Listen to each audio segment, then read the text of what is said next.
Тэр Хөлгөө хааны өгсөн мөнх хааны зарлиг дээр бол ингээ харахад бол за чи юу мессер хүртэл яв. За Токуз хатныг дагуулад яв. За энэ хүнээс одоо Токуз хатантай одоо гол асуудлаа зөвлөжээ гэж ингэж явуулж байгаа. Тэгээ яагаад Токузыг зөвлөхөөр нь тавиад байгаа Токуз хатантай зөвлгээд байгаа нь болохоор Токуз бол одоо Хэрээд аймгийн Христийн шишинтэй, Несторын шишинтэй юм хатан. Хөлгөөгийн очиж байгаа газар нутаг бол үндсэндээ бол исламын ертөнц. Гэхдээ Хөлгөөгийн гол холбоотон бол христүүд байгаа байхгүй. Арменууд, гүрчүүд эднэр бол Хөлгөөгийн гол холбоот. Бүр үнэ алдартнууд шүү. Тий, үнэ алдартнууд. Тэгэхээр тэр Токуз хатныг бол зориуд тэгж явуулж байгаа нь бол үндсэндээ бол тэр христийн шашныхны дэмжлэгийг авах гэж ингэж явуулсан. Зөвлөлтийн нөлөөгөөр ийм болсон гэж. Ер нь бол тэр үед зөвлөлтийн танай түүхэл бүгд найрах монголоор тулсан хэлээр байх болоод гэл хаацсан байхгүй. Яг гэвэл өөрсөнд нь их эвгүй түүхүүд гарч ирэх гэдэг шүү дээ. Алтан орд гээд амар том түүх явж जैन цагаатай улс гээд тийч тухайн үеийн зөвлөлт болсон бүрэлдэхүүнд байсан улсуудын нутаг дэвсгэр дээр байсан улсууд шүү дээ. Тодорхой хэмжээнд илгаан тулсч гисэн одоо яг хуучин зөвлөлтийн нутагт байсан айгүй олон нутаг дэвсгэрийг хамаарат шүү дээ. Тэгэхээр зэрэг үгүй та нар бол энэгээр байхад болно гэд ингээд тэгээд бүр би одоо бүр санаж байна. Бидрийг одоо ерөнхий боловсролын сургууль сурж явах чинь стур ингээд ордог байсан баха юм. Тэгээ ингээд явж байгаад байлдан дагуул явж яснаа. Ингээ энэс цаашаа бол тэр улсынхаа төгөлж байгаа маа гэд хаачдаг гэсэн байхгүй. Тэгэл алтан урд оож мэдэхгүй, цагаатай улс хааж мэдэхгүй, илгаант улсаач мэдэхгүй. Ихэнх үе илгаатын ингээд нөгөө бичиг дээр чинь мөнх тэнгэрийн хүчинд ор далайн хааны суулзалдор гэл явдаг байсан бол мөнх тэнгэрийн хүчинд ор Мухаммед Ихтабагийн ивэлд орж үлээ. Ингээд нөгөө чи өөрийнхөө хууль ёсны засаглалыг үндсэлж байгаа хоёр үндсийг чинь нэг нь шашин болж байгаа. Бас хувирж байгаа. Исламын шашин болж эхэлж байна. Тий, яг тэр чинь орон нутгийн нөгөө тэгээд хамгийн одоо хүчтэй исламын шашинд орсон ойрдын Навруз ноён биз. Навруз ноён. Тэгээд Навруз ноён ч бол Газан хааныг ислам муслим болгоход гол үүрэг гүйцэтгэсэн юм байхгүй. Хоёрдугаар маань юм чинь Газан хааны хаан ширээ цугтанд гол үүрэг гүйцэтгэсэн. Тэгээд тэр Навруз ноён чинь тийм айхтар исламын шашинд орсон хүн байжгаад тэгээ энэ бүх процесс явсан. Дараа нь зөрчлөөс болоод энэ ойрлууч чинь цогтож Египт очдөг тэр штэ.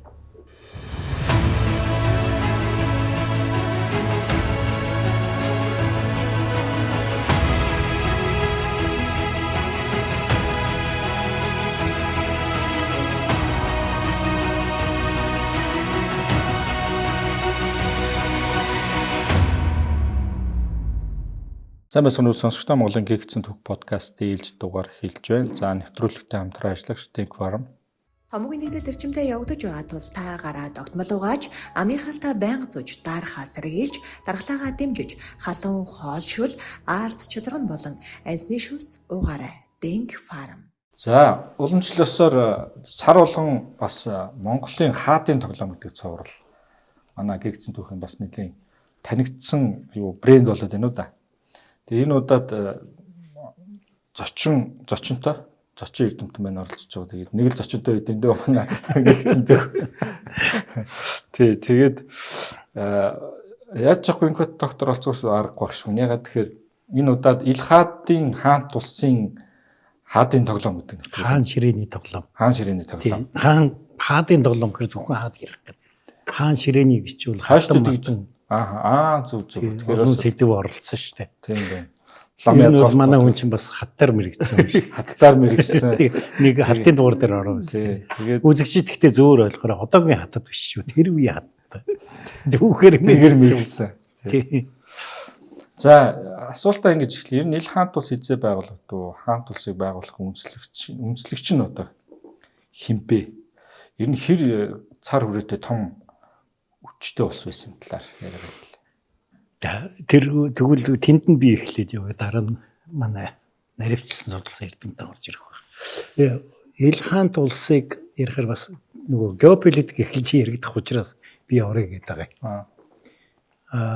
Жишээлбэл ер нь за Гуйг хаанаас ураад Мөнх хаан ширээнд суух хүртэл Монголын эзэнт гүрний одоо хил хязгаар гэдэг ярих юм бол их Монгол улсын хил хязгаарч бол Иракийн баг хил хүрсэн ийм нутаг дэвсгэрлүү. Энд хоёулаа төрөчийн доогород дээр яриад исэн 1221 онд 3 замаар цэрэг мордуулсны нэг нь Чармаганыг Багдадын халифт улс руу аялуулав гэд ноос товчонд бичээд үлдээсэн байна шүү дээ. Яг нь Чармаган бол нэгт сүртэй яваагүй. Гэхдээ ямар ч байсан гэсэн одоо Ираны нутгийн тодорхой хэсэг Харасан за тэгээд хойд Сир энтергээд хэсэг газрыг одоо өөрийнхөө мэдэл оруулж авсан ийм үе. Дараа нь 1242 онд Кошидагийн тулдаанд бол Сэлжукийн эмир Гиясадын Осровыг буцаход байж байна юм. Ингээд манай хэл тэр хавар одоо байсан гэсэн үг. Тэгээ би геополитик гэж яагаад яриад байгаа юм гэхлээр ер нь бол Эзэн Чингис хаан чинь зөчид энээс цаашаа чиний морины төрөө авирах газар гэд гэрэлцсэн гэд тэгээ баруун зүг рүү Алтан ордын хэл тэлээд яваад байгаа шүү дээ. Хоёлаа хэд хэдэн дугаар дамжаад энэ дайнуудын тухай ярьж байгаа. Тэгтэл баруун урагшаа явах гэдэг асуудал нээлттэй байгаад байгаа. Ерөнхийдөө чи баруун хойшоо яваарай, баруун урагшаа өөр хүн явна шүү гэж Чингис хаан гэрээслээгүй учраас баруун тийшээ явсан болгон чинь зүчих чимшиг, зүчийн улс чимшиг. Би бол юу гэж хараад байна гэхээр мөнх Батын тусламжтайгаар хаан ширээд суусны өмнө гэхдээ маань хүн бол Батыг бас нэг тийм мундаг хүчтэй.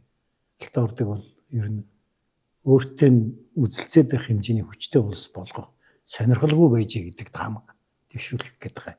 Ягаад гэвэл маань хүн чинь хүлэгүүг дүү хүлэгүүгээ баруун урагшаага тэр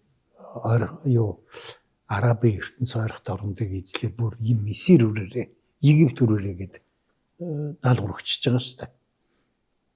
Тэр хожим Алтан орд Илхант улсын хоорондын зөрчлийн суур тэнд тавигдана. Яг гэвэл Алтан ордын зарим хаадууд чинь бол үгүй энэ миний нутаг штэ гэж бодож байгаа хүмүүс үү. Тэгээд тэр хил хязгаар дээр Ширваны хүндийгийн төлөө дайн. За тэгээд тэр юуны Турк Сэлжукуудын хэн ноёрхгүй гэдэг сэдвч гэдэг юм уу. Ийм сэдвүүд бий болгоно л доо. Тэгвэл ингэж юу байсан байгаа. Хоёр дахь нь одоо манай сүүлийн үеэр эрдэмтдийн судалгааны номыг уншиж байхад төрөд байгаа сэтгэл бол мөнх хааны үед хаан ширээний дахин хувирлт явж байна гэж харагдаад байна. Яг гэвэл өмнө нь эзэн хаан чинь заачлаа штэ. За энд ингээ зүч. Энд цагаатай өгөөдөө их улсын хаан тулуу язгуурын Монгол нутаг гэдэг. Заачлаа штэ тий. Тэгтэл мөнх бол тулуу удмынхан өгөөдөө удмынхныг түлхэж унгааж гарч ирж байна. Гарч ирэнгүүтээ нөхөр одоо ингээд өмнө зүг рүү хувлаа. Баруун зүг рүү хүлгүү. Язгуурын Монгол нутаг ариг бөх гэд дахин өөрлөлт хийж байгаа юм бас харагдаад байна. Тэгээ 1256 он тий 56 онд. Тий 56 онд 56 онд чи хуралдаан 56 онд үлээ. 56 онд болоод хаан ширэн зож. 54 онд суулдаг л. 56 онд л тий. Мөнхийг хаан ширэн зуугаад ингээ газар-газрын ноёдууд очиж байгаа штэ. Манай хараат улсын ноёдууд. Тэрэн дотроос одоо жишээлбэл Казвины захирагч, Казвин гэдэг одоо эн чинь хойд Иранд байгаа хөх. Казвин чинь. Тэр хотын захирагч нь очиод ярихтаггүй нэг ингээд ассасинууд гэж нэг мөнгө хэцүү гараад байна ерөөсөө. Амар тайван байхгүй алж ядна гэдэг ерөөсөө ингээд одоо зэрэг явбал тэдрийг номготгож өгөөч гэж гэдэг юм. Өсөл тавьж эхэлж штэ тий. Тэгээд нэр чи яах вэ гэхээр нөгөө орох шалтгаан бий болж штэ. Тийшээ орох. Тэгээд хэн дүү хүлгүүд яасан. За хүлгүү бас Монголд төвд байлгаад байхад осолт нөхөр байсан байж магадгүй. Ихэр нь бол хаан ширээний төлөө бас өрсөлдөх. Нэлээд амбицтай чадaltaй, чадвартай байнч. Тийм нөхөр байсан гэдэг бас нэг тийм таамаг бий яриа. Тэгээд одоо мань хүн цэрэг өгч мордулсан юм аа гэж. Тэгэхдээ яг одоо ингээд их сурвалжаар нь одоо Арабын их сурвалжууд, Персийн их сурвалжууд ингээд бичсэн хүний номыг уншихад бол эхэндээ дэр чинь нэг тийм амар дайм биш юм шиг яваад байгаа. Нутгийн ноёдын урилгаар ирсэн. Нүүбийн инхийг сахиулах хүчин захирагч хүлгүү үүд хүн яваад байгаа хөөхгүй. Тэнд нэг болдгоо нөхөр байгаа шүү дээ. Ассасинууд гэдэг. Тэднийг шийдэх ёстой тийм нөхөр ирсэн. Мөнх ч гэсэн дүүгээ томилж явуулахдаа тэр хавийн ноёдуудад өгж байгаа мессеж чинь тэгж байгаа байхгүй. Би одоо ингээд дүүгээ танад руу явууллаа. Түүнийг хэрхэн дэмжих нь? Та нарын хинбэ гэдгийг харуулнаа. Дэмжихгүй бол дайсан болно. Дэмжүүл одоо чи. Дэмжүүлгээ манай хараад болно шүү дээ. Ер нь сонголт нь ойлгомжтой. Тэгээд мань хүн чинь нэг тийм сонин найр хөрөмтэй л яваад байгаа. Тий? Айгуу удаан найр хөрөм. 3 жил гарав найр. 3 жил гарав. Найрыгаа л яваад байгаа. Тэгэл найрын гүтэл нэг хотын захирагч үрж ирэл. Таныгаа дэмжиж байна. Та ассинуудаас зөвлөх гэж явж байгаа юу гэсэн байдалтай л юм болол. Ер нь бол ассины тэр мемон дисвлөө цайзан аламуудын цайз. Аламууд тэгээд мемон дис зөндөө олон жижиг цайзууд бас. Тий. Тэгээд тэр хоёр цайзын тулдаан болтол ер нь тийм байхгүй байна. Бас нэг өөр нюанс байгаа. Баттханыг амьд байхад цаашаа явахгүй. Цагаатай нутагтай найрлаа л байгаа. Тэр бас хараад байхад Батхан яг зэрэг нийлүүлж байгаа маа. Алтан ордны зэрэг хөлөөгийн зэрэгт очисон.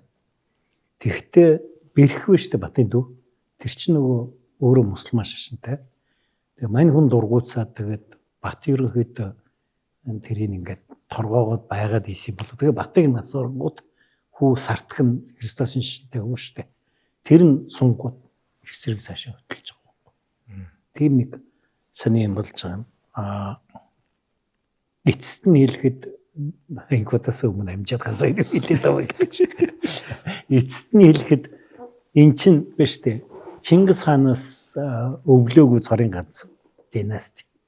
Тэг шинэ үүссэн династи. Алтан ордоо зөчийнхэн тий цагаатай бүгд Чингис хааны гэрээстэй хүмүүс шүү дээ. Тэр нь шүү өөр олон хаадууд байсан шүү дээ. Алтан орд дотроо жишээлхэд Хөх орд, Цагаан орд, Саарл орд гэж байж гэн тий. Тэр яг тустай улс болохгүй юм гэхлээр Чингис хааны гэрээс нь зөчийн удмынханд ганцхан Алтан ордыг өгсөн байж шүү дээ. Тэгэхэд Чингис хааны гэрээсгүй шинээр үссэн цорын ганц династи байхгүй. Тийм учраас эдгээр чинь айгу олон үе дамжиж төвийн улстай захирагддаг. Төвийн улсаас хаан суучсан хүн төвийн улсаас батламж авдаг. Тийм учраас одоо нодлон нөгөө нэг Францын эрдэмт Мари Фавротой энд ирсэн үлзий тааны захидлын тухай нэвтрүүлэг хийгээд бүр харуулж ирсэн шүү дээ. Тамга нь хятад тамга байгаа үз гэдэг. Хятад үсгтэй там. Яг тэгвэл илха Йоаннаас тамгыг өгдөг. Чи юу штэ аймгийн дарга бол чи дураараа тамгас хэлэхгүй штэ. Чам төвөөс тамга өгнө штэ тий. Улаанбаатараас тамга өгнө. Нийслээс өгнө. Тим юу яваад байгаа. Тэгээд яг одоо Илхан тус бүрэлдэн тогтсон гэх юм бол мэдээж хүлгүүгийн дайн дуулснаас л тоолох байх та бодвол ер нь 1256-аас тоолж байгаа. 56-аас тоолж байгаа. Дайн эхэлснээс нь тоолж байгаа юм байна шүү дээ. Тэгээд юу яаж байгаа. Гэхдээ энэ бол тийм жижиг улс биш. Хамгийн том нь Газан хааны үе байх тий. Ер нь нутаг дэвсгэрийн үед. Газаны үед Сирийн Алифо, Дамаскыг ивсэн гэхлээр. Тэгэхэд бол 3.5-аас 4 сая хавтгад дөрвөлжин километр нутгийг хамарсан улс болчихж байгаа. Одоогийн Монголын 2 дахь бараг. Одоогийн Монголын нутгаас 3 дахь. Одоогийн Европ болбоо. Тэр чигээр. Тэр чигээр. Эн чин Иран, Ирак, Азербайджан, Армян, Гүрж, Хоригт орн тэр чиг. За Туркийн зүүн тал нь. Афганистаны баруун тал, Пакистаны баруун тал, Туркменистан, Сирийн хойд тал. Ийм улс байхгүй. Ер нь одоогийн Европ албаны нутаг дэвсгэртэй тэнцэх. Тэгэхээр энэ бол жижиг улс бас биш л дээ. Тийм байна.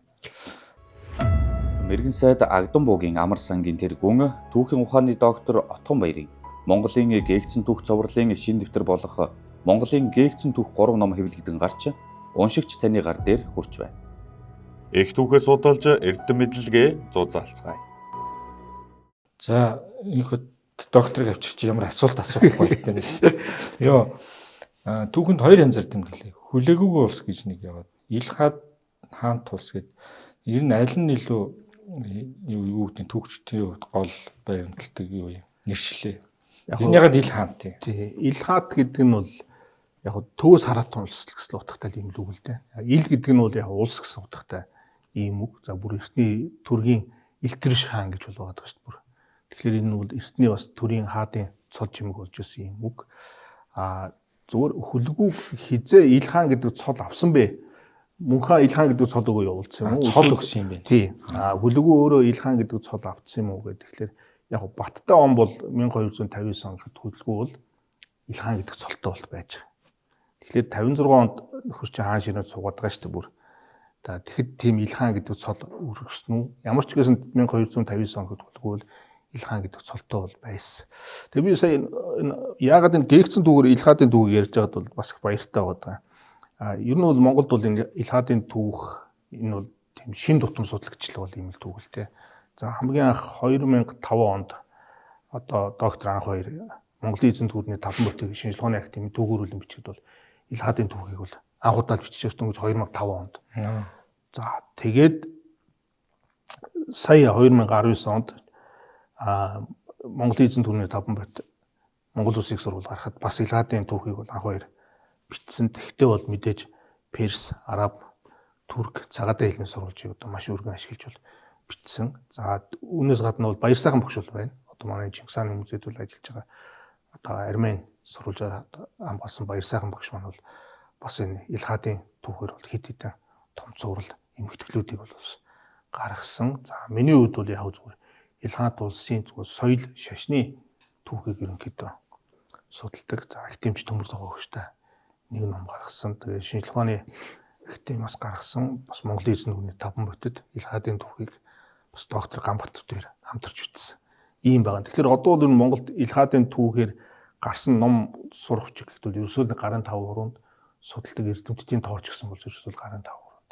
Гэтэл бол энэ бол өөрөө маш том түүхтэй. Одоо маш том юм сэдв бол байгаа. Зүгээр отгоохон түрүүний ярьсан дээр нэмэхэд бол хөлгүү хааныг илгээхдээ ер нь мөнх хаан бол за чи тэндээ ер нь улс байгуулаа гэдэг даалгавар өгсөн юм шиг байна. За тэр нь бол тэр хөлгүү хааны өгсөн мөнх хааны зарлиг дээр бол ингээ харахад бол за чи ер нь Мессер хүртэл яв.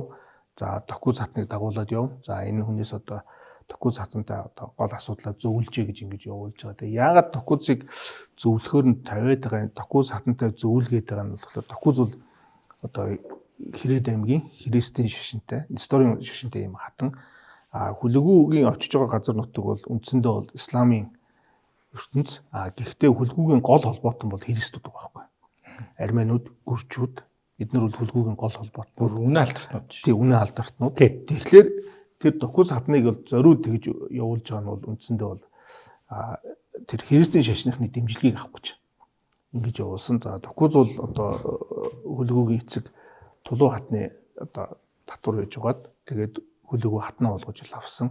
За тухайн христийн ертөнцид бол бас Токуй цатны нэр алдар бол бас нэлээд түүхсэн ийм том хатан бол байсан.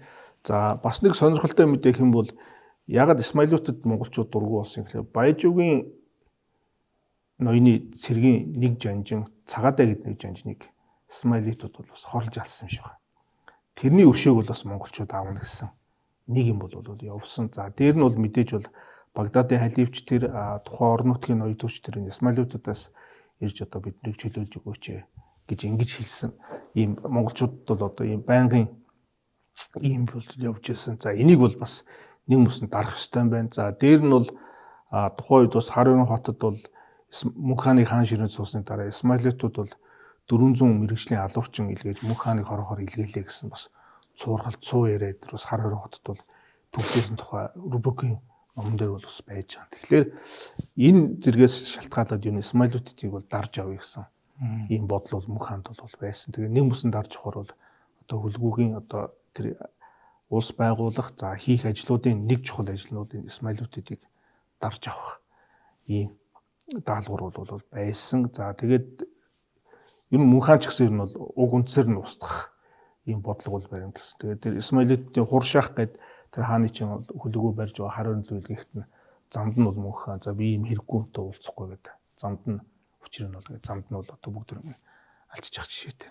Тэгэхээр ер нь бол ойрхот орнодод бие даасан ийм улс байгуулах. Түрүүн тэр Отгоохон хэлсэн санаа бол бас их зөв.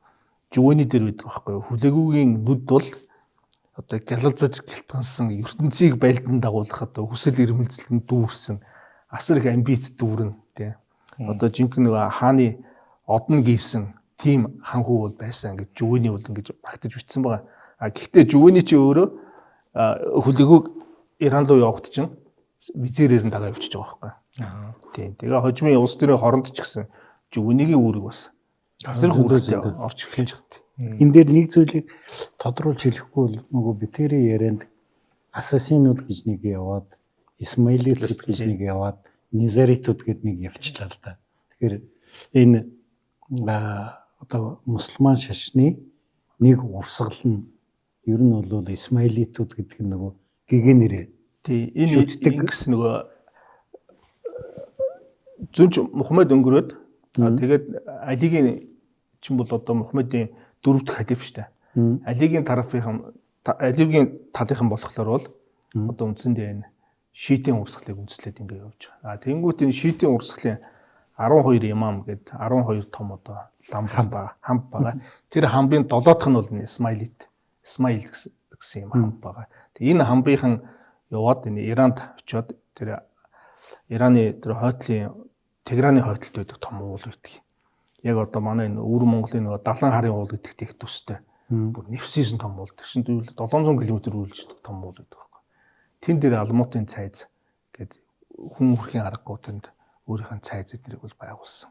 Ийм хөтүүд. Ерөнхийдөө хүчрхэгчг нь бол 7-р зууны үеэс бол энэ бол энэ Исмаилитууд бол түүхэнд бол гарч ирсэн. Тийм тэгээд Исмаил гэдэг нь тэр хамбын нэр. Хамбынхан нэр. Ассасин гэдэг нь бол нөгөө тэр залуучуудыг хар тамхи татуулаад тэгээ айгуу гоё ингээд нөгөө мансуураад ирэхээр нь хүүхэн шуугантай гоё цэцэрлэгт байлгаад тэгээ энэ бол чи яваажинд очиод ирж байгаа. Тэгээд одоо чи яваад тэрнийг алаад ирэх юм бол чи шууд яваажинд очино гэдэг.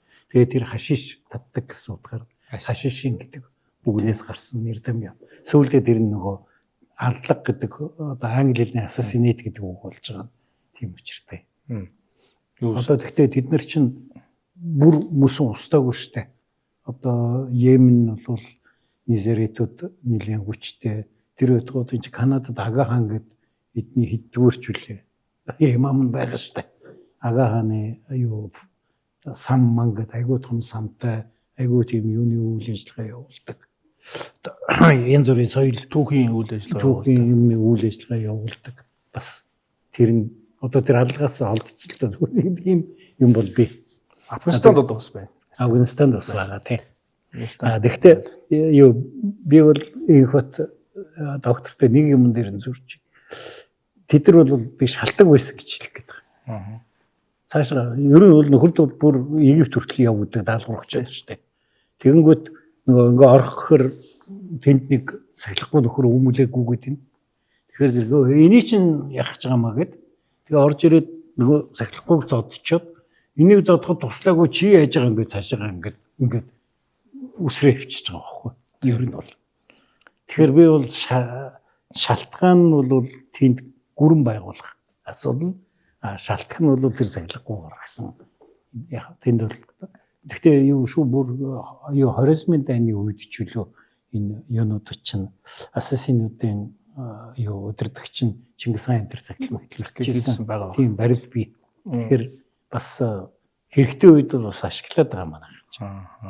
Юуны нэг нэг хөтэ ярьсантай холбоотой нэг асуудал гарчлаа. Энэ 21-р зуун хүртэл бүхэлдээ эзэнт улс Монголын эзэнт улс гүрний гээц юм шүү түүхэнд. Яагаад тэгж байгаа юм чинь? Ямар шалтгаанд? Гүрний түүхчсэн. Манайх хоёр одоо гээх нь одоо өөр юм гэж. Түүх хүчлэгч бол ингэ явж байгаа. Яг бид нар чинь түүхээ нэг анх одоо орчин цагийн хэлбэртээ оруулаад түүх бичсэн хүн ч одоо амаргуул бол таарж байгаа. Тэгээ амаргуул Монголын товч түүх гэдэг ном бол байна. 34 оны ном. За тэрнээс хойшоо бол одоо манай түүхчд бол одоо Монголынхаа түүхийг бол бичсэн. За ингэ бичгт нь мэдээж бол зөвлөлтийн нөлөө асар хүчтэй. За тэр дундаа бол зөвлөлтийн хувьд бол энэ дан ганц манайч биш. Ер нь зөвлөлтийн бүрэлдэхүүнээс бүх орнуудад бол яг адилхан. Зөвлөлтийн хатуу хараа хяналтанд дор зөвлөлтийн одоо зааж өгснээр одоо түүхээ өөрсдөө бичдэг. За манай Ахмад Эрдэмтэд ярьжсэн тэр 56 оны Монголын түүхийн 3 бот чинь бичигт чинь шинжлэх ухааны академийн түүхч чинь 7 хоногт нэг удаа Москвад үнэсдэг байсан эдгээр. асар их мэдлэлтэй гэдэг ингэж бичсэн түүх. А яг хөө тэр үед бичгэд нэг асуудал манайханд бол нэг юу байсан гэхээр энэ үеийн ертөнцийн бидэнд нээлттэй байгаагүй байхгүй. Бид нар ийш явж үзээгүй, ийшээ харилцаагүй. За ихэнх зүйлийн сурвалжуудын бол дандаа орос хэлнээс дам авч ашигладаг. Иймэрхүү байдалтай бол байсан. За яагаад одоо 2006 7 оны үеэс энэ үеийн түүх бас ч нэг эргэлтэнд ороод ингэж эхэлж байгаа гэхэлэр бол одоо мэдхгүй доктор анх 2-оос өмнө Иранд очиж сурсан түүхч баг байхгүй байх. Тий. Тэгэхээр чинь яг Перс хэлтэй одоо энэ Чингис хааны музейд ч гэсэн бас анх 2 залуу бол байгаа. Бас Перс хэлтэй. Тий. Ингээд Перс хэлтэй, Перс хэлнээс шууд одоо ашигладаг тийм хэмжээний түүхч чинь дөнгөж одоо л бий болж эхэлж байгаа байхгүй. За одоо дундад Азиалууд цагаатай хэлтэй түүхчд гэдэг чинь одоо л дөнгөж одоо очир бүрүү гэдэг манай багш залуу байна. Алтан сүх гэдэг шинэ ухааны академийн түүхч залуу байна. Бүгдөө турк доктор хамгаалсан. Эдгээр туркээр дамжиж бид нэр ерөнхийдөө энэ зүгийн сурвалжуудыг одоо Монголын түүхийн эргэлтэнд л одоо л оруулж эхэлж байгаа. Тэгэхээр гээгдсэн шалтгаан бол ерөнхийдөө нэг юм. За тэгээ бодлого талаас нь бас хэлэх хэрэгтэй зөвлөлтийн нөлөөгөөр ийм болсон гэж. Ер нь бол тэр үед зөвлөлтийн танай түүх бол бүгд найрах монголоор тулсан хэлээр байх болоод гэж хаацсан байхгүй. Яг гэвэл өөрсөнд нь их эвгүй түүхүүд гарч ирэх гэдэг шүү дээ. Алтан орд гээд амар том түүх юу гэж байна. Цагаатай улс гээд тийч тухайн үеийн зөвлөлт болсон бүрэлдэхүүнд байсан улсуудын нутаг дэвсгэр дээр байсан улсууд шүү дээ. Тодорхой хэмжээнд Илхаан улс ч гэсэн одоо яг хуучин зөвлөлтийн нутагт байсан айгүй олон нутаг дэвсгэрийг хамаарат шүү дээ. Тэгэхээр зэрэг үгүй та нар бол энэгээр байхад болно гэд ингээд тэгээд бүр би одоо бүр санаж байна. Бидрийг одоо ерөнхий боловсролын сургууль сурж явах чинь стур ингээд ордог байсан баха юм. Тэгээ ингээд явж байгаад байлдан дагуул явж яснаа. Ингээ энэс цаашаа бол тэр улсынхаа түүх болж байгаа маа гэд хаачдаг гэсэн байхгүй. Тэгэл алтан урд дооч мэдэхгүй, цагаатай улс хааж мэдэхгүй, Илгаанд улсаач мэдэхгүй. Тэгээ яг бид нар нөгөө арай томоор нь энэ хэдийг яриад. Энэ өмнө зүгт байсан өчнөө Монгол гаралтай улсуудын тухай бид ч одоо Тобови гэдэг тавгач нарын улсыг тэр чигтэн гүйцэн байж байгаад одоо л нэг ерөн судалж эхэлж штэ. Ер нь бол бүр манай түүхэнд амаргой 34 оны тэр номонд Оруулсан. Бүр жужаан гэж оруулахгүйгээр бид ч одоо жужааны үегээд залгаа өвчиж байгаа штэ. Тэгэхээр чин жужаан гэж оруулахгүйгээр Умард вэ улсын биш Юан вэ улсын үегээд бүтэн үе оруулаа өвчиж байгаа. Тэгэхээр бид тэрийг бид нар гээц. Гэтэ нэг юм бас хэлэхгүй болохгүй. Оросууд хэдийгээр манайханд ингэж хандсан боловч өөрсдөө бол бас энэ Илхаатын түүхийг оросууд маш сайн судалсан.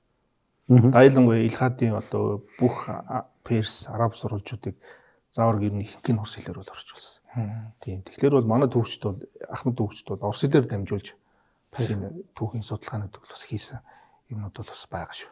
Өнөөдөр тэрийг юу яах вэ? Алтан орд энэ төр цагаатай улс руу бол нөгөө ер нь орос зөвлөлтийн түүхчд бол ер нь сөрөг хандлагатай. Тэрийг дагаад шал өөр үндэсний үзэл сэргэх магадaltaй байна шүү дээ. Илхаад бол явд Иран юм чинь. Тэр бол зүгээр нөгөө чөлөөт судалгаа явж байгаа байхгүй. Тэнд чи тэгж болохгүй шүү энэ гэсэн хязгаарлалт байхгүй гэсэн үг байхгүй. За үндэс сэдврүү орохгүй гэсэн хэлтэй. Түрүүний нэг Утганбаяр доктор яриад байгаа юунаас юун алсаас хаадын томилсон тухай тамхтай хятад тамхтай тэр төдийгөр л оролцоотой гэсэн үг үү? Уяалаа гэж ер нь бол мэдээж хэрэг за хөлгүү бол мөнх хааны дүү тийм үү?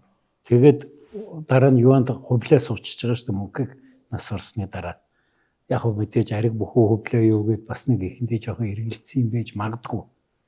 Яг тэгвэл хөлгүүгийн хөөж умгуур ариг бүхэд очиж одоо ясалсан барьсан юмнууд бол бий. Тэгвэл дараа нь мэдээж энэ дайндаа хувлын ялаа суудсан. Тэгэхээр зэрэг энэ харьцаа байгаад. Хоёрдугаарт ер нь тэгэл хинээс эхлээл хөлгөөг нас урснаас эхлээл байнга хаан ширээнд хийн суугаа гэдэг тэмцэл чинь өрнөд эхэлж байгаа шүү дээ. Тэгээд тэр тэмцэл өрнөд эхлэнгүүт чи хууль ёсны хаан гэдэг нотлохожуулах нэг хэрэгсэл нь Юаны хаан батламжлах явдал болоод байгаа байхгүй. Тэгэл яг би тэрний хүү учраас суучлаа. Гэхдээ одоо ингээд мэгмөр сүрэнч хүүн мөн инх отонч хүн мөн. Тэгэхээр би яагаад яг жинкнэрээ хүн юм бэ гэхээр өө яг чи их улсаас батламж ирсэн байхгүй юу? тамга мэдж байгаа. Тэгээд зөндөө юм би тэнд ерөнхий сайдын төвөөс томилж явуулаад байгаа шүү дээ. Одоо болд чансан байна. Бухаа чансан байна. Юан гүрнээс томлоо явуулж Тий. байгаа. Юунаас ирж байгаа шүү дээ. Болд чансан энэ чинь. Яа тэгээд лам мамнар ирүүлж исэн хоёлаа Рамбар Савмаа гэх тухай ярьж исэн тэр чинь Бээжинд Христосын сүмээ хамт байсан үнийг Юанаас явуулаад тэгээд тэр чинь илхаад илж болоод Европ яваад байгаа шүү дээ. Тэгэхээр зэрэг ийшиг бол нөгөө холбоо бол их хүчтэй байсан л гэсэн үг. Зөвхөн үнэхээр очиж захирах боломж бол байхгүй шүү дээ. Тэр чинь нөгөө Евразийн хоёр үзүрт болсон юм чинь. Нэг нь зөв үзүрт, нэг нь баг үзүрт. Тэгээд дунд нь хайдуу майдуугээд бага үйл өдөх нөхөдтэй. Тэгээд ийшээ чинь хүрэхэд их хэцүү. Тийм болохоор зэрэг энэ бол Ведас улсын үндсэндээ хизэн сэхлээд ер нь Юанаас юу авах байсан. Юу Чансан. гэсэн Юанаас бол мэдээж батламжуул аавна. Абгаа бол авсан. Хөлөөгөө насурсны дараа Абгаа хаан ширээнд Аргуунч авсан. Абгаа хаан ширээнд суусан. Тэгээ Абгагийн дараа Тэгүдэр хаан ширээнд суучихгүй. Тий. Абгагийн дүү. Тэгүдэр чинь бол исламын шишинтэй. Хаан ширээнд суухдаа бас ер нь хүчээр суучихсан. За тухайн үед бол одоо гол нөлөөтэй хаттууд болох Үлзий хатан бас өөрийн хүү мөнх төмрийг хаан ширээнд суулгах сонирхол бол байсан. За Аргун бол мэдээж одоо хаан ширээнд суух хууль ёсны хүн. Яагаад тэгэхээр Абгаа хааны ууган хүү.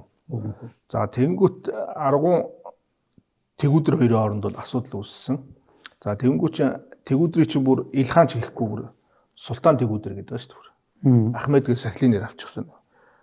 За тэнгүүд юу Юанаас бол Тэгүдэрт нэг таатаа бол хандаагүй юм шиг байна.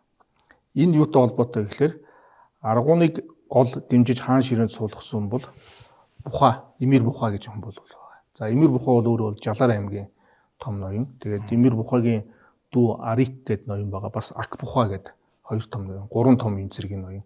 Ингээд Жалаарууд бол Аргуны чинь шорон давж хийцэн байхад нь бол үндсэндээ шоронгоос гаргаж хаан ширээнд Аргуныг бол суулгасан. За Аргун хаан ширээнд суусны дараа их сонир үйл явдал болсон юу гэхээр бол Юанаас бол мэдээж Аргунд хаан ширээнд Илхан гэсэн батламж нь бол ирсэн, тамга нь бол ирсэн. Зэрэгцээд нөгөө Бухад Юанаас Чансан гэдэг цол Юан гүрнээс олгочиж байгаа.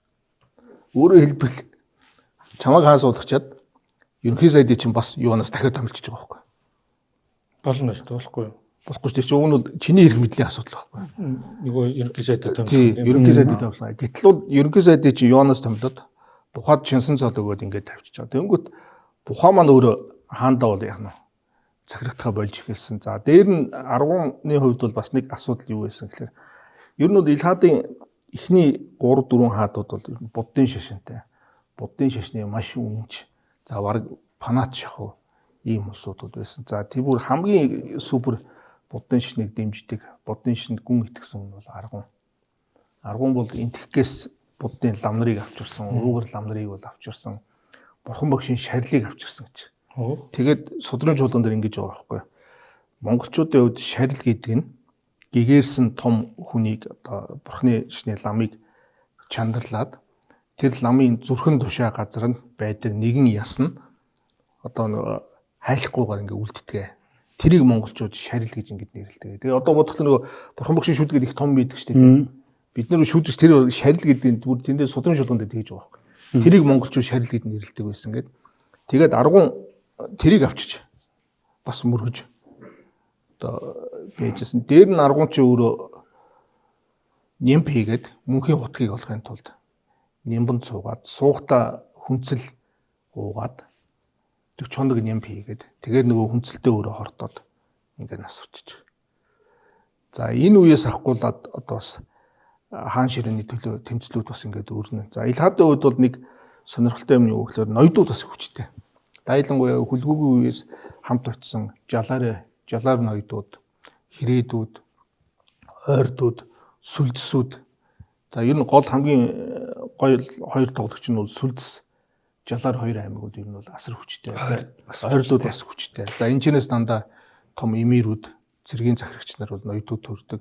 Мөн эдгээр аймагуудаас дандаа хатан авдаг учраас төрийн ихэнх хаттууд бол эдгээр аймагуудаас одоо томилогддог. Тэгээд энэ хаттууд ч юм бол үе улираад Илхадд бас нэг онцлог нь бол байна. Одоо жишээ нь бол Абга хаан болонгуудаа Токуз хатны суурьнд Токуз хатны үеэл Хуту хатныг суулгаж буртаг малгай өмсгөө гэж байгаа байхгүй. Тэгэхээр нэг хаан ширээнд сууж байгаатай юм шиг хатан бол одоо юу гэм бас тийм хаан ширээнд хатны ширээнд бол суугаад ах шиг байна. Хатан хаан болж байна. Хатан хаан болж байгаа. Тэнгүүт бүр Ибн Батутагийн тэмдэглэлтэй ч бүр сони юм байгаа шүү дээ. Абу Саид үед тушаал гарахтаа хааны зарлиг гарахтаа хаан болоод хатны тушаалаа гэж гардаг бүр. Хоёр хүний нэрний өмнөөс хосол засгалж эхэлж байгаа юм. Хосол засгалж эхэлж байгаа. Бүр тэрлүүгөө хүрсэн. Тэрлүүгөө хүртэл хаттын эрх мэдэл бүр ингээд дээцэгтэй хүрсэн. За бүр одоо жишээ нь Үлзий тааны хатан Падишах гэдэг хатан бол байна. Энэ хатан бол тэр хойд зүүн өмнөд Иранд байдаг Керман гэдэг мужийн цагшрах Гутлуг шахын охин ихэн тэрхэнгээ хатан байсан. Тэнгүүт аавыгаа нас оронгууд тэр жижиг ханилгийн хаан ширээний төлөө үзэлцээд дийлэхгүй болонгуудаа Үлзий тааны хатан болж явангуудаа Үлзий таан ч өөрийнхөө хатныг мужийн захирагчаар томилж байгаа байхгүй. Өөрөөр хэлбэл тэр мужийн цэрэг татвар бүх юмыг тэр хатан хариуцсан. Юу Клеопатра бол. Тэр хатан чи бүр хатан ширээнд суугаад дараа нь харамсалтай нь Падишах хатныг хин юу гайхад үгүй үед тэнгууд Падишах хатныг чи өөрийн ахаасаа тэр эрх мэдлийг булгаад авчин. Тэр ахынх нь охин болохоор Байду хааны хатан бол таарангуудаа Байдугийн үед Падишах хатны чинь байж байгаа цаачилж арай хэдэн тэр амбицтай хатнаас салж явах жишээтэй. Ер нь гэхдээ юу л да нэг юм бид нар юу Илханд улсын үед их сонин нэг үзэгдэл байна. Яг тэгвэл үлгүүгийн цэрэг мордоход одоо явсан цэргийн гол хүч энэ улсын дараагийн дотоод улс төрийн тоглоомонд нь үр гүйцэтгэж эхэлж байгаа байхгүй. Илгааны үений жалаарууд Бух төмрийн ойрд Бух төмөр чинь нөгөө Чичээхнээс төрсөн хүн шүү дээ. Чингис хааны охин Чичээхнээс төрсөн хүн. Бух төмрийн ойрдууд тэгээд Сунжиг ноёны сүлдсэн. Энэ ноёдууд чинь за тэгээ самгар жанжи өргөн хэмлээ. Нэг 6-7 ноёдын нэр гараад тэд нар чинь хөлгөөг нас барсны дараа Абгаг хаан ширээнд залж байгаа ноёдууд байхгүй. Тэгээд ирэхээр эн чинь ингэ нэг тийм том хүчтэй фракцууд гараад ирж байна гэсэн үг шүү дээ. Тэгэхээр чи гаднаа фракцаас аль фракц нь чамд хэрэгтэй вэ? Тэндээс хатаа авч иглэн бас. Ийм юу тэгээд нөгөө ноёдын фракцийн нөлөө хатны нөлөө чинь ерөөхдөө бас холилдож орж ирж байгаа үзэгдлүүд их бий. Гэхдээ юу Илхад бол бас Монголоос хатан залдаг. Монголоос ч Анградаас тий. Анградаас Хэрээдээс тэр залдаг уламжлалтай. Бас тэр нэг сони үзэгдэл байгаа. Марко Поло ч юу өөрөө ном дээр бичиж байгаа шүү дээ. Нөгөө Илхан руу явж исэн хатныг дагаад Йоанаас хөгчингээ хатны чинь Марко Поло, Николай Матвей гэ 3 нөхөр хаа байсан Йоанаас чинь Илханд хатан хөргөж өгөөд хөгчийн тэндээс залж авчирж байгаа хөөрөнд суулаад байна байхгүй. Тэгээд бас нэг тийм дотоод улс төрийн нэг ойлгохын тулд тийм үзэгдлүүд их яваа. Яг жинхэнэ хаадын тоглоом болж эхэлж шүү те. Кино үйлнаа чи нэг жинхэнэ гоё энэ бас түүхэн уран сагны биш түүхэн. Ишөө дээрээс нь бас нэг фактор байгаа шүү дээ. Шашны фактор дараа нэмж орж ирнэ. За тэр нь бурхны шнийх юм уу, исламын шнийх юм уу? Сүүлдээ исламын шашных. За тэрний ламдраар дамжина. Ламдраар бол дамжина. Ерөөсөө анханасаа хүлээгүй Абга эднэр бол ерөөхдөө бол христийн историйн урсгалыг их хүчтэй дэмжсэн. Хаттууд нь дандаа историйн шашинтай. Мэдээж бол ягаад дэмжих шалтгаан нь юу гэхээр бол нөгөө Мамлюкийн эсрэг гол холбоотнууд бол үндсэндээ арменууд, гүржүүд бол байсан. Тэднийг татахын тулд үндсэндээ христийн шашны историйн нэг дэмжсэн. За эдгээр хаттууд чинь бүр Армени юу хүртэл томилоод байгаа шүү дээ. Их хамб мамби чинь бол одоо тэр Токуз хатан Хуту хатан эдгээр чинь бүр Армени их хамб мамбиг бүр томилох тийм хэмжээнд очижчихсан. За Токуз хатны чинь бол том тийм нүүдлийн христийн сүм байнга дагуулж явдаг. Цагаан давуу маавуутай. Тэр нэг тийм сүрхий.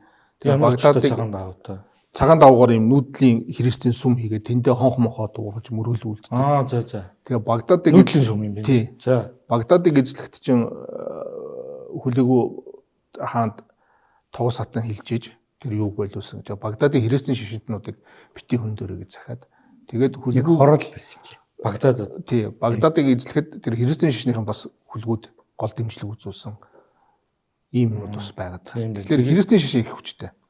Цэргийн хүч, Тий. хоёрдугаар тагнуулын сүлжээ. Мм. Христийн шашны тэр олон сүм хийдүүд чинь. Тэгэд юу байдэн штэ бүр хиний хүлгүү хаан Тогос хатан хоёрыг Адамие болгоод зурцсан тийм юу бүр Библийн судар хүртэл Сирийн сүмийн Библийн судар хүртэл байдаг штэ. Одоо тэгээд тэр нөгөө Аладагийн ордны чинь ойролцоо байгаад байгаа. Туркээс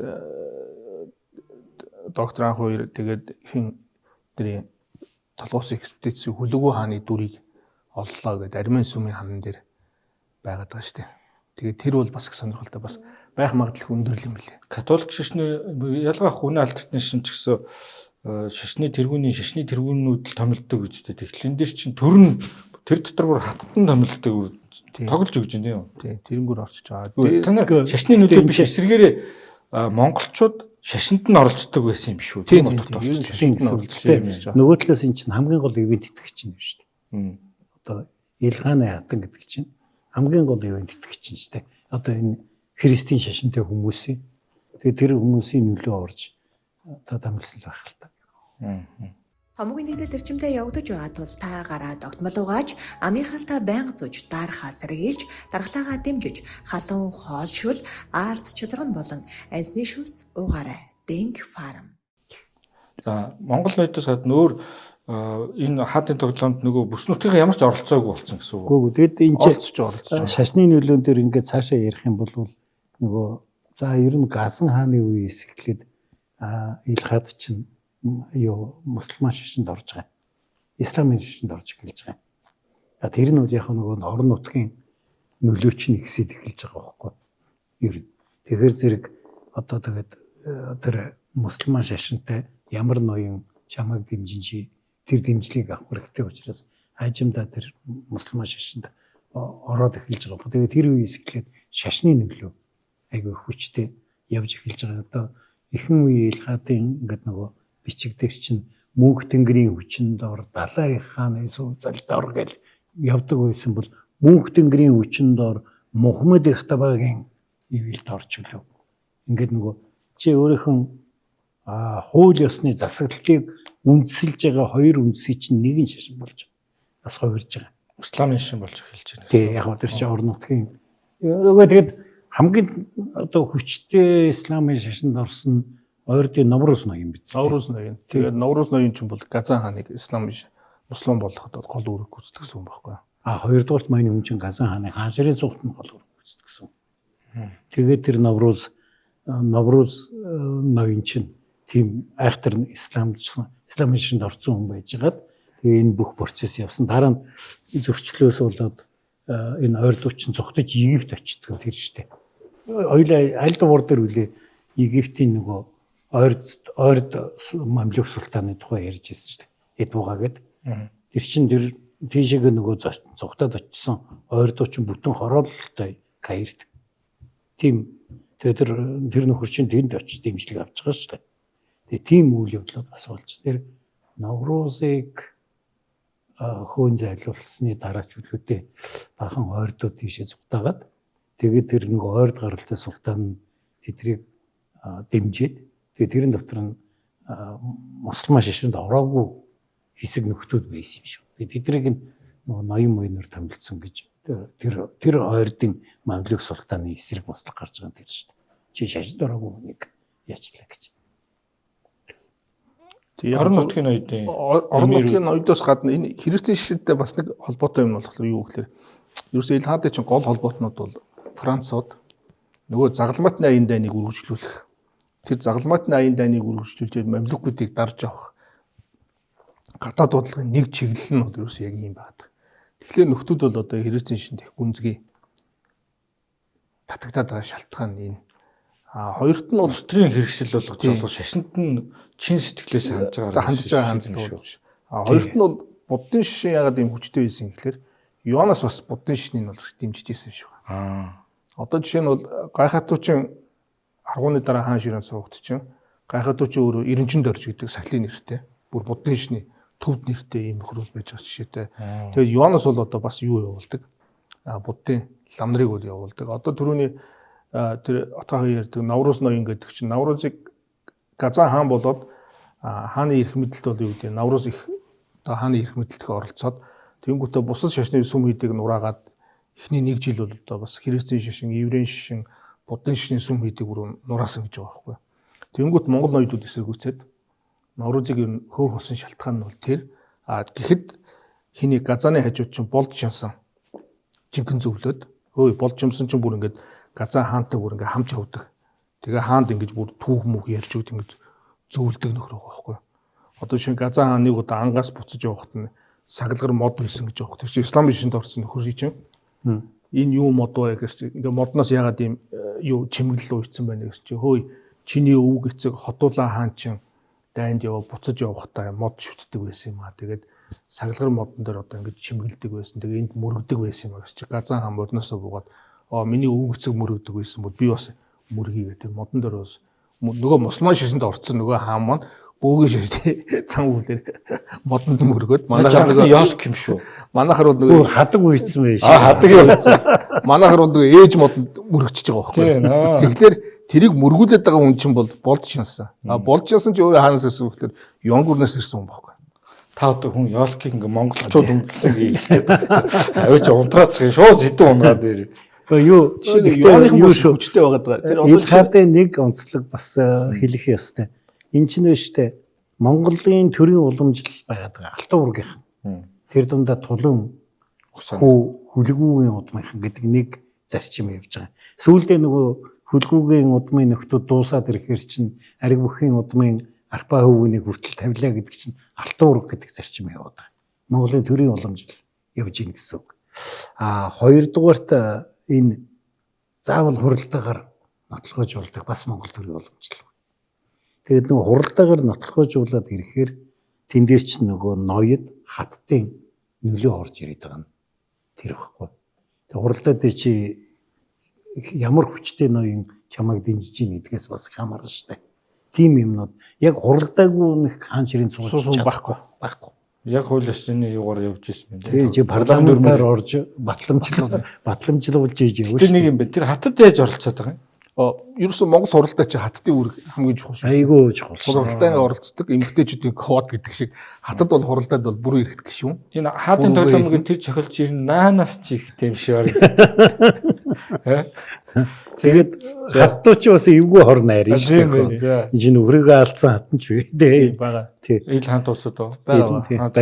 Багдад хатныг Абу Саид хааныг ч юм бол Багдад хатаа алдсан шүү дээ. Хороосон баг. Бүрэн магадaltaй гэх. Тэр чинь өөр хүний хатан байжгаад Абу Саид дурлж авч суугаад тэгснээ дараа нь өөр хатантаа дурлаад тэгэнгүүт нь Багдад хатан хорсоод хорлоо. Бач хаатын толом дээр гардаг юм шүү дээ. Арди гэхдээ тэр чинь зохиомл шүү дээ. Энд бол яг бодиттой дүүг баг. Тэгээ Багдад хатан бол бас их тийм хүчтэй хатан. Яг тэгэхээр Багдад хатан чинь бол Чобон ноёны охин байхгүй юу? Тий. Чобон ноёны сүлдэсүүн Чобон ноён яг Ил хаант бас энэ мөх болсныг салтгаан бол энэ Абу Саидтай бас холбоотой. Абу Саид бол 12 настай хаан. Усайд Баатар хаан гэдгийг. Энэ би тэрийн ялгаа нь мань хүн дандаа Турк маягийн нэрээр нь яриад би Монгол нэрээр нь ярих гэдэг. Нөхөр 12 настай хаан ширээнд суусан. За мэдээж хаанчлалын эхний жилүүд нь бол төрийн бол ээж нь бол барьчихж байгаа. За тэгээд гол одоо юу гэдэг сайд нь бол Чобон ноён бол байсан. За тэнгуүтээ нөхөр Чобон ноёнтойгоо муудалцаад Чобон ноёно дараад авчиж байгаа. Тэнгуүтээ Чобон ноёныхоо охин Багдад хатан гэдэг Багдад гэж их гоо үзэсгэлэнтэй эмэгтэй байсан. Тэрэнд нөхөр бол ухаалттай дуурлаад бүр нөхөр Хасан гэдэг нөхрийн ятгасаар байгаад авгаагсан салгаж аваад тэгээ Багдад хатантай сууж байгаа байхгүй. Гэтэл хамгийн гайтай юм шиг Абу Саидыг өгсөний дараа тэр Багдад хатны нөхөр Хасан чинь Жаларын улсыг үндэслэгч болж байгаа байхгүй. Жаларын улс. Тий. Одоо Жалаар улсны ноёдууд л байхгүй да. Одоо чи нөгөө Хасан Хүсейн болчхоор нь толгой эргээд байх шиг. Гэхдээ хоёр Хасан байгаа даа шүү. Нэг нь бол Багдад хатны төрсөн ах нь бол Хасан гэж бас байгаа. Өөрийнх нь нөхөр нь бол бас Хасан гэдэг бас хоёр ижил нэртэй хоёр хүн бол. Наагч бүр монголчууд үстэй. Дандаа монгол. Тэнгүүд Абу Саид Чобон ноёныг хороогоод Чобон ноёны хүү тэр Хасаны чинь бас хороочж байгаа. Тэрнээс бол сүлдсүүдийн сүлдс Жалаар аймагуудынхны дургу хүргэсэн. Дээр нь нөхөр бол нөгөө сүлдсийн бэр болсон Багдад хатны чинь авчихлаа. Бас тэдний дургу хүргэсэн юм шиг. Тэгээд нөхөр чинь Багдад хатантай ихэд дурлцсан байжгаад тушшилүүл үнийг тийм шинэ хатан аваад тэрэндээ учиргүй хайртай болонгот Багдад хатанд хорсоод хортоо даавуугаар амдын хортоо даавуу тавьж алсан гэсэн тийм мэдээ бол. Чи бүр ахаас ч илүү шийгдэг болоод байна уу? Хажууд сурвалжийн мэдээнд яг сурвалжтай би. Тэнгүүт энийг ягаад алсан байх магадaltaй гэхэлэр ягаад гэхэлэр Абу Саидыг өгснээр дараа Абу Саидын ойрын ноёдууд нь Багдад хатныг барьж яваад цаацалчихж байгаа байхгүй. Хааныг алсан гэдэг хэрэгээр. Нордны хувьд нэг энэ хатар яриулж өстой сайхан юм биш үү? Тийм. Муу юм да сайн юм шүү дээ. Ил хатаас гадна Энд бас нэг гэсэн гэдэг. хаттын нэг ягаад хаттуудын хаадыг ер нь бол бариад байгаа нэг том шалтгаан юу гэхээр бол хааны хажууд яг шадар хэн бэ гэхээр хааны хажууд шуучин гэж байна. За. Тэр чинь хааныг ан хийхэд нь шуугийн барь явж байгаа. Тэр чинь яг хааны хажууд явж шít. Хаан за одоо тэр үнэг явлаа шууга тавиараа тавьдаг нөхөр. Шүхүрчин гэдэг нөхөр байна. За. Өөрөөр хэлбэл хааны хажууд шүхүр бариад өөрөөр хэлбэл хааны яг биеийг хамгаалж байгаа нөхдүүд байгаа байхгүй. Шүхүрчин аюул бас хувцхунар мэддэг гэдэг. Зүгээр ганцхан зонтог өрөөд явдаг нөхөр биш байхгүй. Тэгээ буурч хааны хоолыг хийж байгаа. Тогооч. Тэгээ тугч хааны тугийг барьж байгаа нөхдүүд. Энэ нөхдүүд хаанаас томилогдоод байгаа нөхдүүд гэхэлэр ихэнх нь дандаа хатны хамаатан сатангуу төрсэн хатууд. Өөрөөр хэлбэл хатан чи өөрийнхөө эрх мэдлийг хамгаалахын тулд нөхөр амьд үежид нөхөр хатан байх ёстой. Тийм учраас нөхрөө хамгаалахын тулд өөрийнхөө төрсэн ах дүү нарыг бол дандаа энэ албан тушаал томилоод хааны хажууд энэ нөхдүүд бол байдаг. Тэгэхээр хаантай өдөр тутам уулзаж хаантай өдөр тутам зөвлөж байгаа энэ нөхдүүд чинь бол дандаа хатны төрсэн ах дүү нар маягтай ийм улсууд бол байгаа. Тэгэхээр түүхэнд эдгээр чи айгүй үүрэг гүйцэтгэх чухал үүрэгтэй. Жишээлбэл одоо чи тэр Хорезмын улс, Хорезмын дай гэж яриадсэн шүү дээ. Хорезмын улсыг үндэслсэн тэр хүн биш шүү дээ. Тэр нөхөр чинь юуны зөвлөгөө Газниангийн улсын хааных нь Ташкадар буюу нөгөө гар угаадаг усын барьдаг хүн байсан байхгүй. За. Гэхдээ тэр чинь зөвхөн ингээ гар угаадаг ус ингээ бариад явдаг хүн биш. Энд чинь бас дахиад амнистай холбоотой тийм үү? Хоёрдугаар тэр чинь нөгөө бүхэл бүтэн аж ахуй тэрний ардт байдаг. Тэгээд тэрийг чи санхүүжүүлж байгаараа гэд Хорезм өгсөн. Тэгээ анх тэр чинь Хорезмын хаан болчихж байгаа нь тэр.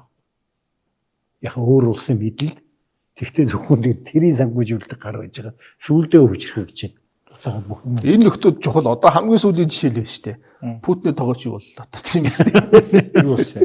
Юу Фидоч Путины тогооч хийж байгаа. Эргээ сая Путиныга тухангаа алдаад Пригожиныг хэлж шүү дээ. Гэтэл буурч гэдэг чинь өөрөө асар чухал үүрэгтэй байна. Тэнгүүт би өөр нэг юм бодод байгаа. Одоо Казак хэлэнд их дотны үнэ бавуурам гэдэг байхгүй. Тэг яг бавуур гэдэг бол бөөр гэж ингээд. Одоо бид нар одоо илэг зүрхнээс уйдаг бөөр гэдэг. Би бол энэ бавуур гэдэг нь буурч байж магадгүй. Киргиз хэлэнд тугаанам гэж үг гэдэг байхгүй. Тугаан гэхэлэр одоо чи миний одоо төрсөн дүү хүн гэдэг. Би энэ тугаанам гэдэг үг энэ аяг бол төгч гэдэг Монгол үг байна. Тэгэхээр хаантай ойр гэдэг нөхдүүд асар их мэдлэлтэй. Тэгэхээр энэ нөхдүүд бол их тийм ойр байсан.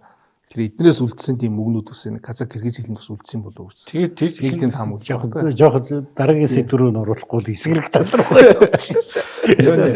Төгч мөгч болоо. Удаага их хатантаа модалж болохгүй юм. Тэгээ сая ингээ хорлогдох нь аргагүй юм биш. Тэр чинь өстой хорлох бүх үндслүүд нь. Ер нь түүхээ судалдаг юм бол хатантаа модалсаж болохгүй шүү дээ. Тэгээ ер нь тэр чинь дөрөвчин сар Атила киног ярьж байхдаа хэлээ үсттэй тэр Кремхилдэгийн нөхөр Зигфридийг алдж байгаагийн шалтгаан чинь Вангийн хатантай модалцаад тэгээд хатан нөхрийгөө хатгаж байгаа Зигфридийг алуулан гутан Кремхилдаа нөхрийнхөө өсийг авна гэд очиод Атилатай суучиж байгаа шүү дээ. Ер нь бардак тэндээс эхэлдэг. Хабуутлаа тэндээс эхэлдэг. Энэ юуны Илант улсын хаадын тоглоомд еврейчүүд оролцсон гэдэг юм.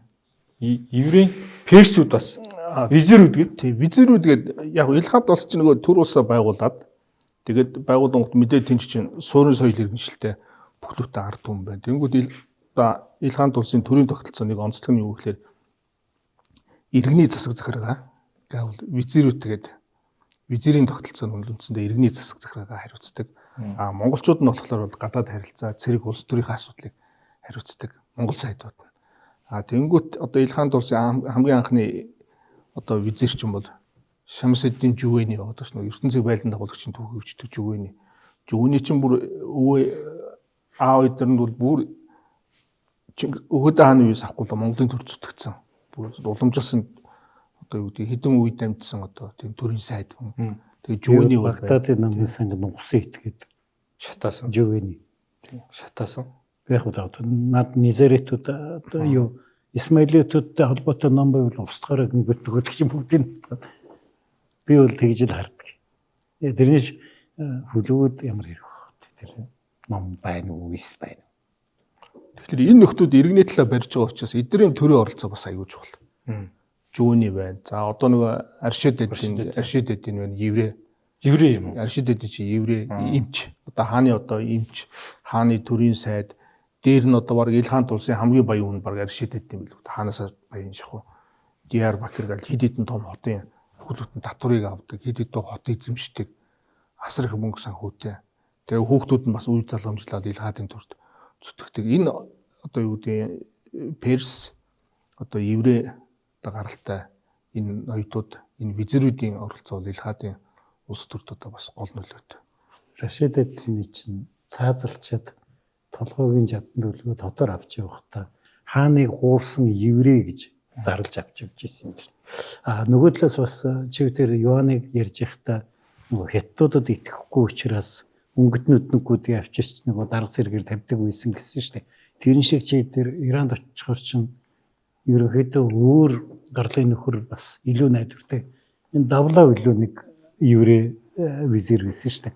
Тэгээд тэр чинь сүүлдээ хэтрээд энд тгүү бахан давлаанууд тавиад бахан еврейнүүд энд даргаар тавиад тэрнээсээ болж бас нэлийн шүүмжлэгдэж дараа нь юу төлгөн унгагдсан л да. Энэ гэхдээ огт ор мөргүү биш. Иран одоо ч гэсэн Иранд Исфаханы еврейнүүд айгүй хүчтэй шүү дээ. Ираны удирдлага дотор бол айгүй хүчтэй. Исфаханы еврейнүүд. Гэхдээ мусульман шашинтай тий шийтүүд гэхдээ яг гарал үүслэр нь хөөвөл Исфаханы еврей жилтэй. Тэгээд тэнд бас Израилийн дагнуулж үлж байгааг нь харахгүй л амар сайн байгаад байгаа.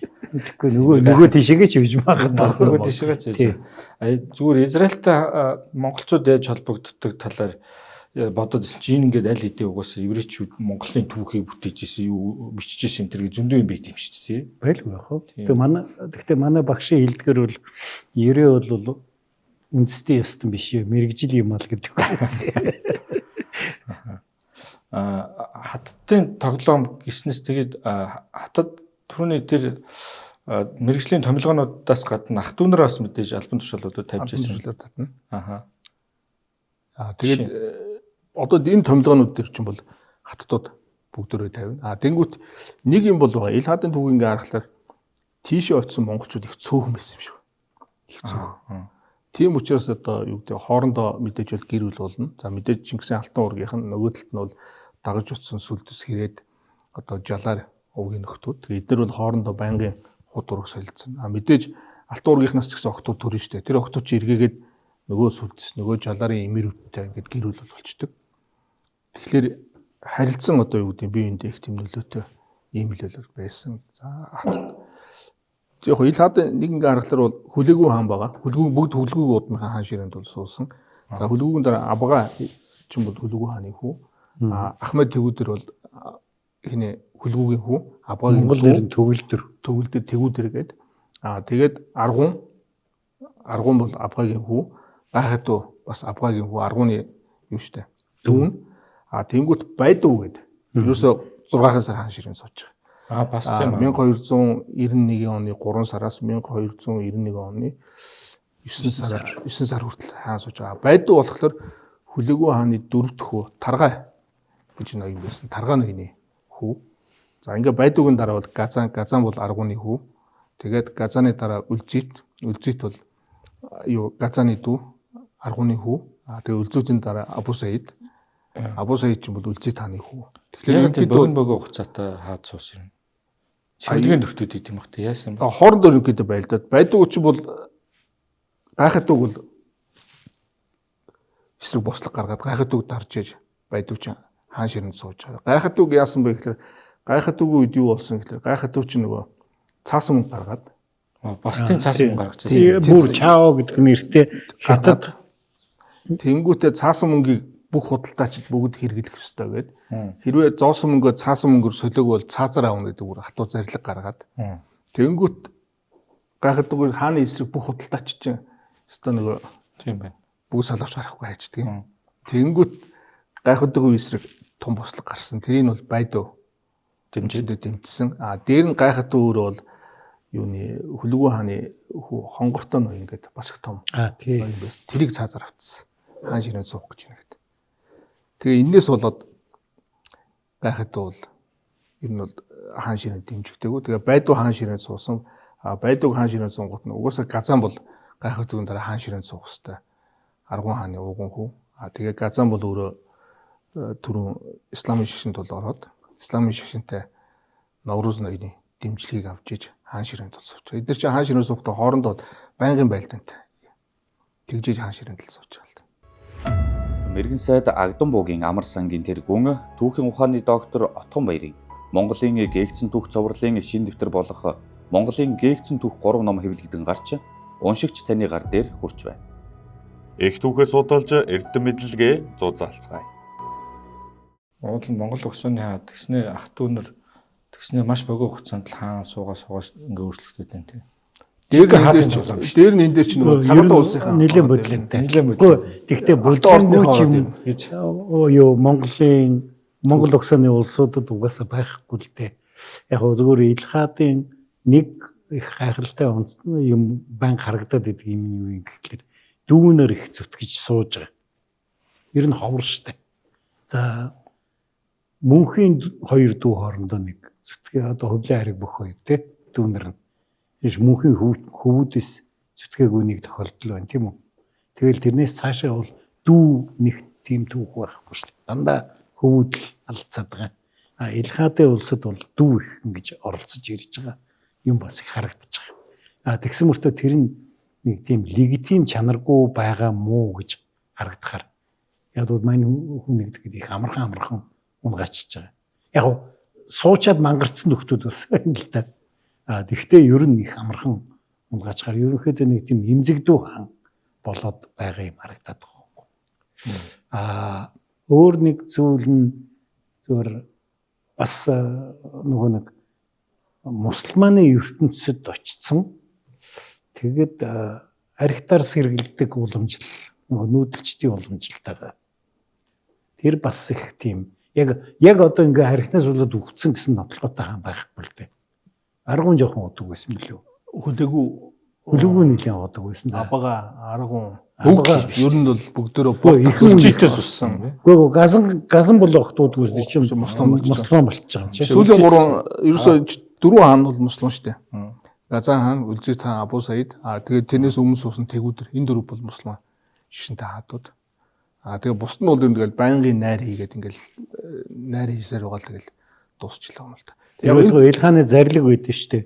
Энэ хаттын Шарапханагийн зардлыг хас гэд. Шарапхана гэдэг нь архины агуулгыг хэлж байгаа юм. Тэгэхээр хатан хүртэл хаттууд гүнжнэр нь хүртэл найр наадам хийгээд ийн гэсэн үг байхгүй. Тэгээд нөхөр эдрийн тэр Шарапханагийн зардлыг хас гэж төсөв батлагтай хэмнэлтийн горимд шилжиж байна. Ер нь бол ер нь 100 гаруй жил оршин тогтноог байна тий. Шалтгаан юу вэ? 1256-аас 1335. Тэгээ 100 хүрэг юм байна. Гэхдээ юу хойшоо бол хаадууд бас суусан. Гэхдээ нэг Илхаад улс чинь 3 задарчиж байгаа байхгүй. Жаларын улс, Чобон гэдэг түрүү ноён байсан. Чобоны Сүлдэсүний Чобонидууд гэдэг. Чобоныхан гэдэг. Тэгээд нутгийн персүүд ингээд нэг ерөнхийдөө 3 хувааж байгаа. Гэхдээ энд чинь бас нэг жижиг юм 10 гаруй нөхдүүдийг бас хаан ширээнд суулгана. Бүр сонирхолтой юм бол Үлзий тааны охиныг Хатан хаанд авчиж суулгаж байгаа. Хаангүй Хатан хаанаар өргөмжлөөд төр өрөөлээд тэгээд нэг жил болоод солигдол ингээд яваад байгаа ч шүү дээ. Энэ Монголын улсуудын дунд байдаг түгээмэл үзэгдэл байхгүй чи. Нөгөө нэг алтан ургийн гэдэг юу гаргаж ирэх хэрэгтэй. Юм уу альсгүй л одоо тийм. Тэгэхээр ингээд яг өмнөдөө хэлэхэд засгийн эрхийн барьж байгаа жаларын нэг том ноён байгаа боловч тэгээд алтан ургийн нэг нөхрийг суулгах чигээ тэгээд тэр чинь алтан урданд мамаа нохой ноёдууд чинь тийм л ажил хийдэг байсан шүү дээ. Сүүлдээ нөгөө Юан улсын түүхэн дээр хоёулаа ярьсан шүү дээ. Тэгэл нөгөө нэг Кипчаки мэрүүд чи сүүлдээ тэгэл хаан тавьдаг өндөр болсон гэдэг. Тэгээ бүр сүүлдээ хан хүү олдгоо байлангууд хааны гүнжийг авчир хаанд ширэнтэй суулгаж байгаа. Үлзий тааны өхнө хүртэл авчир суулгажсэн. Олдохгүй болно гэж айж эхэлж байгаа юм шүү. 50 хөнүүлээд байгаа учраас. Тийм 50 угсаал хөнүүлээд байгаа учраас. Тийм бас тийм тал бий. Тийм тал болоод бас байгаа. Гэхдээ бол яг зүгээр судлаачдод ер нь бол бид нар Илхаатын түүхийг 1335 он гээд дуусгачаад байгаа юм. Тэрнээс хойш ер нь төмрийг хүртэл бас үргэлжлүүлж болох бололцоотой. Яагаад тэгэхээр хэдийгээр жалаа чобонууд байсан ч гэсэн тэр төрийн бүт зохион байгуулалт бүх юм чинь бол Илхаатын үеийг хараад явж байгаа байхгүй. Тогтолцоо диван байсан уу байсан, визирэтүүд нь байсан уу байсан, Монгол соёлууд байсан уу, жижиг нөгөө хотуудыг бүгдөө хотод томилогдоод татвар мөнгө мэддэг байсан уу байсан. Энэ бүх юм бүгдөө л үргэлжлээд явдгаар бол явж байсан. За яг зүгээр засгийн эрхийг бариад байгаанууд нь тэтгэрүүд ноёдууд л бол байгаад байгаа. Юу олсон нөгөө хаатын тоглоом чинь тоглоомын хаад болоод дуусантай адилхан тэгэл дахиад хаатын олсон ялгаагүй л зүйлрүүгээ тоглоомын хаад болол дуусчих. Ер нь нэвтрүүлгийн хувьд бол бас ялж байхгүй бас дахиад гээгцэн түүхэл юм байна л да. Ер нь дахиад энэ 1335-аас хойш дахиад нэг нэвтрүүлэг болохоос юм бас хэдэ байгаа юм шүү. Дахиад гээгцэн түүхээ инх доктор хэлээд байгаа. Ухуул зөндөө юм бэ. Байна. Тэр бол их хүнд сэдв. Яагаад тэгэхээр тэр сэдвэр одоо Монголд нэг ч бүтээл гараагүй. Чабаны улсын талаар нэгч байхгүй, Чабаны улсын талаар нэгч байхгүй. За одоо зүгээр эзэнт гүрний дараах монголчууд гэдэг Монгол улсын сургуульдаас бас 5 бот гаргаж байгаа сураг байлээ. Тэнд Анатолийн монголчууд эднэр яг энэ түүх бол бас орж ирж байгаа баг. Тийм тэн дээр гарвал одоо бас одоо агуудгаа бас энэ түүх монгол хэл дээр ингээд хэвлэгдэх л баг л та. Уул нь манай нэвтрүүлэг одоо санхүү хөрөнгөний бололцоо сайжраад ирэх юм бол жишээлхэд одоо нийслэлүүдээр явж үзмээр байгаа. Тебриз, Марага, Султаны хавлуу. Тийм султаны. Тий. Гэх мэтэр ингээд их олон нийслэлтэй шүү дээ бас. Тэгээд тэднийг явж үзээ тэнд байгаа одоо нөгөө уламжлалыг гаргаж харуулж тавьмаар байхгүй. Одоо бид нөгөө юуны Византийн тухай дугаар дээр ярьж байгаа нөгөө нэг Монголын Мариагийн сүм гэж хэлсэн шүү дээ. Яг тэр сүмд нь очиод үзсэн чинь Константинополыг эзлээд Туркийн султан ганцхан сүм Христосын сүм үлдээсэн. Тэр сүм. Тэгээд тэр султаныхаа зарилгыг жаазлаад сүмийн хан дээр хатцсан байж байгаа. Яагаад ганцхан тэрийг яаж байгаа? Тэр мэдээж тэр Мариад нь болоогүй байх л та. Монголын сүм гэдэг дээр Монгол хатан гэж нэр. Монгол хатан гэдгээр Абгаа хааны хатан байхгүй Мария ч. Уул нь хөлгүүтээ суух гэж яваад замдаа явж байхад нь хөлгүүнээс орсон. Тэгээд абгаа аваа. Цаа ч бас амбицаад бас аялын нэвтрүүлэг хийчихсэн надаа. Байлгүй яах. Санхүүгийн болцоо бол хийх хэрэгтэй. Мариагийн хажууд одоо энэ хаан ширээнд суусан байдуу өссөн байгаа. Тэгээ байдууд Николос гэдэг бас тийм сахилын нэр өгсөн гэж байгаа байхгүй. Тэгэхээр байдуугийн бас тэр дэмжигдээгүй нэг шалтгаан нөхөр баг христийн шинтэйч байсан байж магадгүй. Магадгүй. Яагаад тэгэхээр Мариагийн ордонд байсан. Мария чинь Илхаат улсад бүр 17 жил амьдэрсэн юм шүү дээ. Тэгвэл хүүхэд гаргасан тухай мэдээ бол байхгүй. Тэгвэл Мариатай их ойр Мариагийн одоо өсөж хүмүүжүүлсэн хүүхэд нь бол үнэтэй байдуу. Тэгээ Илхаатын түүхийг ингээ харахаар ламнар бас гол үүрэг гүйцэтгээд байгаа. Ер нь монголчууд нэг юм байсан юм шиг байна. Хаадыг бол мэдээж эрдэм мэдлэгтэй болох сонирхолтой. Тэгэхээр тэр үеийн эрдэм мэдлэг заадаг хүн нь бол шашныхан учраас аль нэг шашны одоо ламыг авчираад хан хүүг одоо сургадаг. Нэг ийм юм явагдаад байгаа. Ээжээс нөлөө оруулах. Тийм. Тэгэхээр ийм нөлөө бол бас байгаад байгаа. Тийм байна. Тэгээд түрүү отгоох хэлсэн дэр би ч бас газтай юу гэхээр тэр Марага Султаны Үлзий тааны бунхан бүгд үзсэн. Тэг яг ингээд очиод үзэхэд бид нар явах хэрэгтэй юм билээ. Тэгээ бид нар бол Ирантай бол манайхан ч бас нэг 10-аад оны үед чинь бас айгүй харьцаатай болоод ил бүгдэр жинхийлэгч айлчлаа. Тэрний мөрөөр манай шинжлэх ухааны академийн бас нэлээд хэдэн түүхчид Иранд очиод за манай талигаас шинжлэх ухааны академийн ерөнхийлөгч байсан талигаач инх төвшингөө ахлаад бидний нэг 15 хүн Иранд нэг 2-7 хоног Иранаар бол яваад тэгээд яг тэр Марага, Тебриз, Илхаант улсын нэг одоо орны том төв энэ бүгдөө явсан.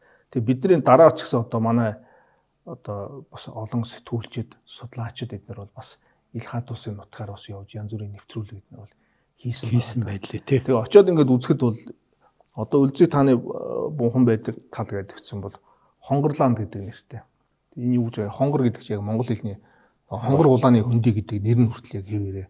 Тэгээд тэнд байдаг тосхны нэр ихлээр жаргалан гэдэг нэртэй. Тэгээд цагаатай гол гэж газар усны нэрнүүд хүртэл монгол нэрнүүдээрээ бас хэвээрээ байж байна. Тэгээд тэр монголчуудын гол байгаа газар чинь бол одоо Азербайджаны нутаг байхгүй ерөнхийдөө. Тэгээд тэнд байгаа нөхдүүд бол бүгд персэрч ярина, туркэрч ярина, азер гаралтай юм улсууд. Тэгэхээр бас монголчуудтай бас гайгүй таатай бол ханддаг юм байгаад байгаа. Тэрнээс биш яг цэвэр персүүд бол яг монголчуудад бол юм тун таагүй хандлагатай юм байл дээ. Монгол хүн гэхэд бол ер нь их тийм таагүй хандж байгаа. Тэр нь бол царинд нь бол өөрөөсөө илт мэдэгдэн. Төрийн устгасан улс юм чинь дээ. Соёлын хөгжлийн арга устангаар. Харин азерууд нь бол монгол гэхлээр бол таатай. Тун таатай. Ер нь бол азеруудын энэ түүх соёл энийг авж үлдэхэд бол ер нь монголчууд гол үүрэг гүйцэтгэсэн шүү гэдэг. Одоо хүртэл азерын түүхчд бол бас ингэж хэлж ярьж бичдэг юм бас байна. Яг л азерт бол одоо жишээ нь одоо Мустафа Шахин гэдэг одоо энэ олон улсын түрэг академийн ерөнхийлөгч Азербайджаны хүн байдаг байхгүй. Тэгээд тэр тохир надад юу гэж хэлж байсан гэдэг тэгэхээр бид нарыг Отманы эзэнт улсын нөлөөнд орж одоо юу гэдгийг түрэгчхээс монголчууд аварсан юм аа. Тэгсэн чинь Азербайджаны одоогийн Азербайджан нутагч Отманы эзэнт улсын бүрэлдэхүүнд байгаагүй юм байна. Тэгэхээр нөхөр юу гэж хэлж байгаа гэхээр танаа монголчууд манай Азербайджанд очиж судалгаа хийх хэрэгтэй. Монгол нэртэй газрууд зөндөө өөрсдөө Монгол гаралтай гэж хэлдэг улсууд бас их зөндөө.